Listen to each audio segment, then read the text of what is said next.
Main গেটের পাশে যে হাতের বামে যে নতুন মার্কেটটা হয়েছে এটা আপনার? কি হয়েছে ওটা মানে কি করছে? না না কিছু করে নাই, ওইটা কি আপনার কিনা?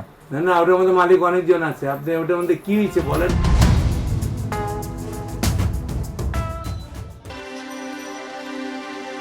সরেজমিনে গিয়ে বড় কাটরার তোরণের অংশবিশেষ ছাড়া কোনো অংশ চোখে পড়বে না কারো।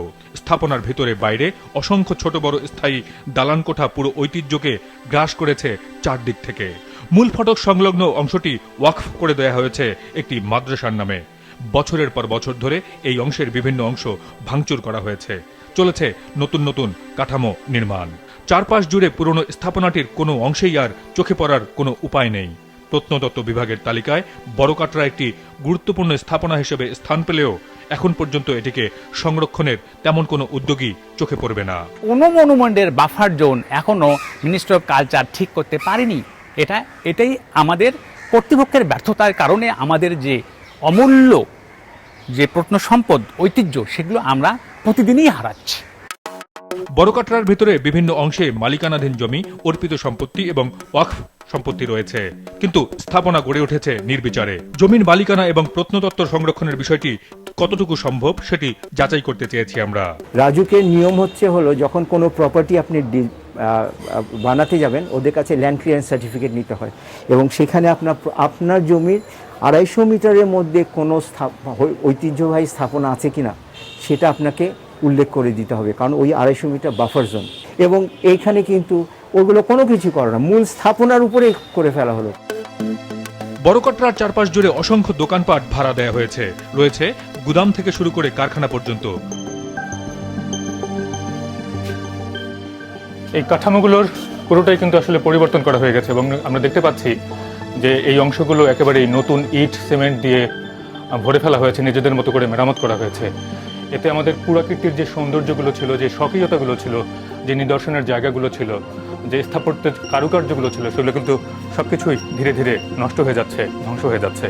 আমরা জানি না কিভাবে এগুলো আর নতুন করে সংরক্ষণ করা সম্ভব হবে। প্রত্নতাত্ত্বিক ঐতিহ্য ধ্বংসের সবচেয়ে বড় মহোৎসব চলছে পুরনো ঢাকার বুড়িগঙ্গা তীরের আরেক নিদর্শন ছোট কাটরায়। এটি ছোট কাটরার মূল চেহারা। বুড়িগঙ্গার তীর থেকে শখানেক মিটার দূরে এই স্থাপনাটি 1660-এর দশকে গড়া। মূল তোরণ থেকে ভিতরে ঢুকে অন্য তোরণ পর্যন্ত গলিপথের দুপাশে অনিয়ন্ত্রিত ভবন ছাড়া ভেতরের নির্মাণশৈলী কিছুই আর চোখে পড়ে না। ধীরে ধীরে গ্রাস করা হয়েছে সব নিদর্শন। 2-3টা জায়গায় কাজ হয়েছে মনে করেন 80s-এর একেবারে প্রথম দিকে, কিন্তু অত্যন্ত রিসেন্টলি 3-4 বছর আগে ওখানে একেবারে এটার উত্তর দক্ষিণ পূর্ব কোণায় যে স্থাপনাটা হলো, 9তলা বিল্ডিংটা হলো, এটা একেবারে সাম্প্রতিক ঘটনা। এখানে রাজুক কিভাবে পারমিশন দিল? চমকপ্রদ তথ্য হলো, প্রত্নতত্ত্ব অধিদপ্তর বলছে মূল তোরণ ছাড়া ছোট কাটরায় কোনো নিদর্শন অবশিষ্ট নেই, তাই এই স্থাপনা নিয়ে তাদের ততটা মাথা ব্যথাও নেই। কিন্তু আমাদের অনুসন্ধান বলছে ভিন্ন কথা।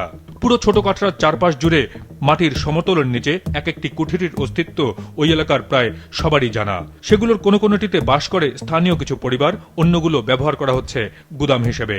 নির্মাণশৈলীর বৈচিত্র্য যে কোনো স্থাপত্যকৃতির তুলনায় অতীত উজ্জ্বলের কথা মনে করিয়ে দেয়। ছোট কাটরায় চারদিক জুড়ে এরকম 126টি কুঠুরি এলাকা আছে, যেগুলোর প্রত্যেকটা কুঠুরির ভিতরে কয়েকটি করে রুম আছে, এবং সেই নিদর্শনগুলো কতটা মূল্যবান হতে পারে, একেবারেই প্রাচীনকাল থেকেই আমাদের এই এলাকাটি কত সমৃদ্ধ সেটির চিহ্ন কিন্তু বহন করছে এই জায়গাগুলো, এই স্থাপনাগুলো। কিন্তু আশ্চর্যজনকভাবে আমাদের প্রত্নতত্ত্ব অধিদপ্তরের কাছে এই ছোট কাটরার শুধুমাত্র প্রত্নতাত্ত্বিক নিদর্শন হিসেবে রয়েছে মূল ভবনটি, মূল কাঠামোটি, যেটি আসলে একটি গেট। এই অংশগুলো তাদের চিন্তায় কিংবা তাদের ভাবনাতেও নেই। তাহলে এই সংরক্ষণের কি হবে?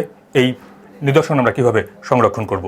কুঠুরিগুলোর উপর দিয়ে বিভিন্ন আকারের স্থাপনা সবকিছুই ঢেকে ফেলেছে। স্থায়ী কারখানা থেকে শুরু করে বসতবাড়ি আছে, সবকিছুই।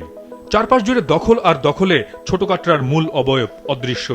মূল স্থাপনা ঘেঁষে বস্তি, দোকান, গুদাম থেকে শুরু করে সবকিছু দিয়ে ঢেকে রাখা হয়েছে স্থাপত্যের গুরুত্বপূর্ণ বৈশিষ্ট্যগুলোকে।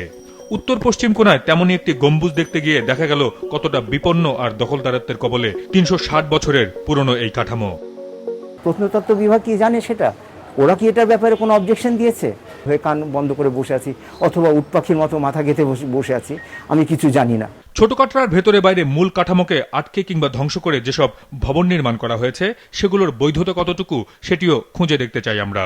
অধিকাংশ ভবন মালিক দাবি করেন সেগুলো তাদের কেনা সম্পত্তি। আমার আব্বা প্রথম ওই যে বাবুর কাছ থেকে কিনছিল আমার 2 ভাইয়ের নামে, বুঝছেন? ওইখান থেকে আমি আর আমার ছোট ভাই একটা অ্যাবনর্মাল আছে, আমরা দুজনে পাইছিলাম 4 কাঠা।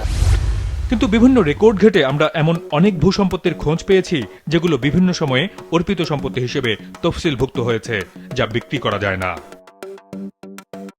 এমন অন্তত শখানেক ভবনের ভিড়ে আমরা 2-1টি ভবন মালিকের সাথে কথা বলতে চাই, জানতে চাই কিভাবে তারা এসব সম্পত্তির মালিক বনে গেলেন, কিভাবে গড়ে তুললেন সুউচ্চ সব দালান কোঠা।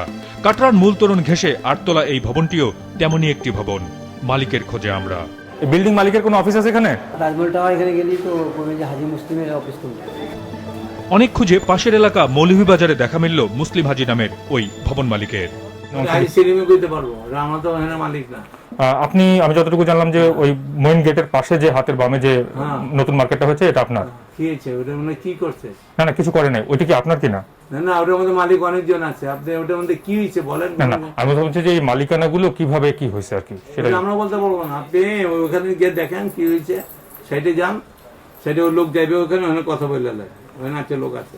ওইখানে তো কেউ আপনাকে দেখা দিল? হাজি সাহেবের এখানে লোক আছে। কোন হাজি সাহেব? হাজি সেলিম এমপি সাহেব আছে ওখানে ওর লোকে, হ্যাঁ ওর লোক আছে ওখানে, কথা বলবো না। অর্পিত সম্পত্তির উপর নির্মাণ করা ভবনের মালিকানার দাবিদার তিনি হলেও স্থানীয় সংসদ সদস্য এখানে কিভাবে যুক্ত হলেন তা আর খোলাসা করেননি সেই ব্যক্তি। তবে স্থানীয় সংসদ সদস্যের নাম বিভিন্ন জমি সংক্রান্ত বিরোধে জড়িয়ে পড়ার নজির মোটেও কম নয়। চকবাজারের নলগোলায় ভাওয়াল রাজার এই বাড়ি তেমনই এক উদাহরণ। সারা দেশে কয়েকশো একর জমি নিয়ে ভাওয়াল এস্টেটের সম্পত্তির একটি বুড়িগঙ্গা তীরের এই বাড়িটি। 113% সম্পত্তিতে মূল বাড়ির চারপাশে বাগানসহ অনেক খালি জমি থাকার কথা। এরই মধ্যে মূল স্থাপনা ঢেকে গেছে ছোট বড় স্থায়ী অস্থায়ী সব কাঠামোতে। 178 জন লিজ গ্রহীতা নিজেদেরকে মালিক দাবি করে সাইনবোর্ড টানিয়েছেন, বছরের পর বছর ধরে প্রাচীন এই স্থাপনাটি ধীরে ধীরে ধ্বংস করে। গত 2 দশকে প্রায় নিশ্চিহ্ন হয়ে গেছে ভাওয়াল রাজার স্মৃতিবিজড়িত সবকিছুই।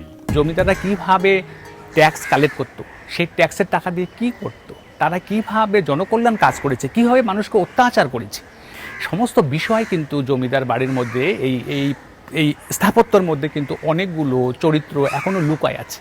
তবে শুধু বিকৃতি কিংবা ধ্বংসই নয়, এই সম্পত্তিটিও দখল হতে শুরু করেছে গত 1.5 দশক ধরে। বিশাল এই বাড়িটি নির্মাণের পর মালিক স্থানীয় সংসদ সদস্যের পক্ষ থেকে দাবি করা হয় এটি ব্যক্তিগত সম্পত্তি যা তারা কিনেছেন, কিন্তু স্থানীয়রা বলছেন ভিন্ন কথা। ওই যে চাঁদ সর্দার, ওইটা তো আমার জন্মস্থান। কায়েম তো বেচা আলাইছে আমগুলোকে জোর করে। আমরা তো ও ছিল এখানকার দখলদার। 70টা ফ্যামিলি। হ্যাঁ, এটা উচ্ছেদ করলোটা কিভাবে? মনে করেন জাল একটা কাগজ বানায় তারপরে আনছে, আইনা বাস কয় আমরা কিনে নিছি। বিষয়টি পরিষ্কার হতে আমরা ভূমি সংস্কার বোর্ডে যাই। সব ধরনের রেকর্ড ঘেঁটে তারাও নিশ্চিত করেন যে চাঁদ সর্দার টাওয়ার নামের সেই ভবন নির্মাণ করা হয়েছে সরকারি এই পুরাতাত্ত্বিক সম্পত্তি দখল করেই। 5 শতক এটা বেদখল হয়ে আছে, এটা আপনারা জানেন যে এটা চাঁদ সর্দার টাওয়ার, সেটা অবদখল করা আছে এবং সে ব্যাপারে আমরা জেলা প্রশাসনকে জানিয়েছি এবং এটা উচ্ছেদ প্রক্রিয়া চলমান আছে। আইনে লিজ দেয়া সম্পত্তি পরিবর্তন করা না গেলেও কেন পুরাতাত্ত্বিক এই সম্পদগুলোকে ধ্বংস এবং বিলীন করা হচ্ছে তা নিয়ে প্রশ্নের উত্তরে এই কর্মকর্তা জানালেন প্রত্নতত্ত্ব বিভাগ এখনো এ নিয়ে তাদের কাছে কোনো তথ্য কিংবা নির্দেশনাও দেয়নি। এটিকে পুরাতাত্ত্বিক নিদর্শন সংরক্ষণ করার কোনো নিদর্শন আছে কিনা? না, সেই ধরনের কিছু আমরা জানি না, আমাদের নির্ধারণ করার প্রস্তাব আমরা পাইনি। তোমার প্রস্তাবটা আমরা পেতে থাকবো। পুরাতাত্ত্বিক সব নির্দেশনা রক্ষায় কেন কার্যকর ব্যবস্থা চোখে পড়ছে না তা নিয়ে কথা বলতে প্রত্নতাত্ত্বিক অধিদপ্তরের মহাপরিচালক থেকে শুরু করে বিভিন্ন পর্যায়ের কর্মকর্তার সাথে ফোন ইমেইলে যোগাযোগ করা হয়। করোনা পরিস্থিতির অজুহাতে তাদের কেউই এ নিয়ে কথা বলতে চাননি। আমি আপনার সাথে পরে আবার আরেক সময়। জি ঠিক আছে। আমরা যদি আমার শেকড়কে ভুলে যাই, ভুলতেই পারি, যেটা আমরা করছি, কিন্তু আমরা উপরে পড়ে যাব। আমরা আমাদের রংপুরের ভাষা বলে ভাওয়াইয়া হয়ে যাব, আমাদের কোনো পরিচয় থাকবে না। সাত ভূতে খাচ্ছে, সেই জায়গাটা যদি আপনি আইন আনতে পারেন, আইনের শাসন প্রতিষ্ঠা করতে পারলে অনেক কিছু হয়ে যাবে, আর কিছু লাগবে না।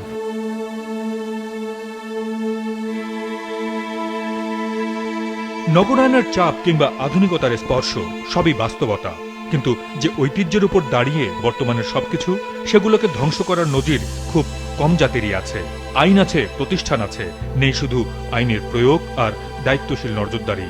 এভাবেই ধ্বংসস্তূপে পরিণত হচ্ছে আমাদের সব গৌরব। 400 বছরের পুরনো রাজধানী কিংবা তারও আগের যে বাণিজ্যিক কেন্দ্র এই নগরী, তা শুধু বাংলা অঞ্চল নয়, ঐতিহাসিক সম্পদ পুরো বিশ্ব সম্প্রদায়ের জন্য। কিছু মানুষের সীমাহীন লোভ, দায়িত্বশীলদের দায়িত্বহীনতা আর সমষ্টিগত উদাসীনতা ধ্বংস করে দিচ্ছে আমাদের গৌরবময় অতীত।